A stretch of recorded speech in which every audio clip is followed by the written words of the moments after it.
ಇನ್ನು ಸಿದ್ದರಾಮಯ್ಯ ಅವರ ಪುತ್ರ ಯತೀಂದ್ರ ಅವರು ವಿವಾದಾತ್ಮಕ ಹೇಳಿಕೆಗೆ ಸಂಬಂಧಪಟ್ಟಂತೆ ಒಂದು ಡೀಟೇಲ್ ಸಿಗ್ತಾ ಇದೆ, ನೋಡೋಣ.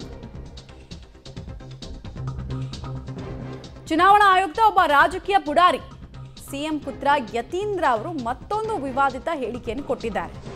ಕೇಂದ್ರ ಚುನಾವಣಾ ಆಯುಕ್ತ ರಾಜಕೀಯ ಪುಡಾರಿ ರೀತಿಯಲ್ಲಿ ಅವರು ಹೇಳಿಕೆಯನ್ನು ಕೊಡ್ತಿದ್ದಾರೆ.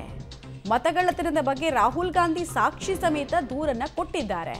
ಆದರೆ ದೂರು ಕೊಟ್ಟವರ ಮೇಲೆಯೇ ಅವರು ಆರೋಪಿಸಿದ್ದಾರೆ. ಹೀಗಾಗಿ ನನ್ನ ಪ್ರಕಾರ ಕೇಂದ್ರ ಚುನಾವಣಾ ಆಯುಕ್ತ ಒಬ್ಬ ರಾಜಕೀಯ ಪುಡಾರಿ ಅಂತ ಸ್ಟೇಟ್ಮೆಂಟ್ ಅನ್ನು ಕೊಟ್ಟಿದ್ದಾರೆ. ಯಾವತ್ತೂ ಕೂಡ ಎಲೆಕ್ಷನ್ ಕಮಿಷನ್ ಬಹಳ ಫೇರ್ ಆಗಿ ಪ್ರಾಮಾಣಿಕವಾಗಿ ದೇಶದಲ್ಲಿ ಕೆಲಸ ಮಾಡ್ತಿತ್ತು. ಯಾವತ್ತೂ ಕೂಡ ಯಾವುದೊಂದು ರಾಜಕೀಯ ಪ್ರಭಾವಕ್ಕೆ ಒಳಗಾಗ್ತಾ ಇರಲಿಲ್ಲ. ಆದ್ರೆ ಇವತ್ತೇನಪ್ಪಾ ಅಂತಂದ್ರೆ ರಾಷ್ಟ್ರೀಯ ಚುನಾವಣದ ಕಮಿಷನರ್ ಏನಾದ್ರೆ ಆಯುಕ್ತರಿದ್ದಾರೆ, ಅವರು ಒಬ್ಬ ರಾಜಕೀಯ ಪುಡಾರಿ ತರ ಮಾತಾಡ್ತಿದ್ದಾರೆ. ಇವತ್ತು ನಮ್ಮ ರಾಜಕೀಯ ನಮ್ಮ ನಾಯಕರಾದಂತಹ ರಾಹುಲ್ ಗಾಂಧಿ ಅವರು, ಖರ್ಗೆ ಅವರು ಇಷ್ಟೆಲ್ಲ ಗುರುತರವಾದಂತಹ ಆರೋಪ ಮಾಡಿದ್ರು ಕೂಡ, ಗಂಭೀರವಾದಂತಹ ಆರೋಪ ಮಾಡಿದ್ರು ಕೂಡ ಅದನ್ನ ಗಣನೆಗೆ ತೆಗೆದುಕೊಳ್ಳದೆ ಆರೋಪ ಮಾಡಿರೋರ ಮೇಲೆನೆ ಇವರು ದಾಳಿ ಮಾಡ್ತಾ ಇದ್ದಾರೆ. ಎಲೆಕ್ಷನ್ ಕಮಿಷನರ್ ಯಾವತ್ತೂ ಕೂಡ ಎಲೆಕ್ಷನ್ ಕಮಿಷನ್ ಬಹಳ ಫೇರ್ ಆಗಿ ಪ್ರಾಮಾಣಿಕವಾಗಿ ದೇಶದಲ್ಲಿ ಕೆಲಸ ಮಾಡ್ತಿತ್ತು. ಯಾವತ್ತೂ ಕೂಡ ಯಾವುದೊಂದು ರಾಜಕೀಯ ಪ್ರಭಾವಕ್ಕೆ ಒಳಗಾಗ್ತಾ ಇರಲಿಲ್ಲ.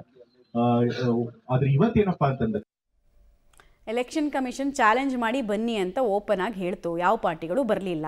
ಆಯ್ತು, ನಿಮ್ಮ ಹತ್ರ ಏನು ದಾಖಲೆ ಇದೆ ಅದಾದರೂ ಕೊಡಿ ಅಂತ ಕೇಳಿದ್ರೆ ರೆಡಿ ಇಲ್ಲ. ಅದು ಬಿಟ್ಟು ಈಗ ಹಿಂಗೆಲ್ಲ ಸಹ್ಯವಲ್ಲದ ಮಾತುಗಳನ್ನು ಆಡ್ತಾರೆ ಅಂದರೆ ಏನರ್ಥ?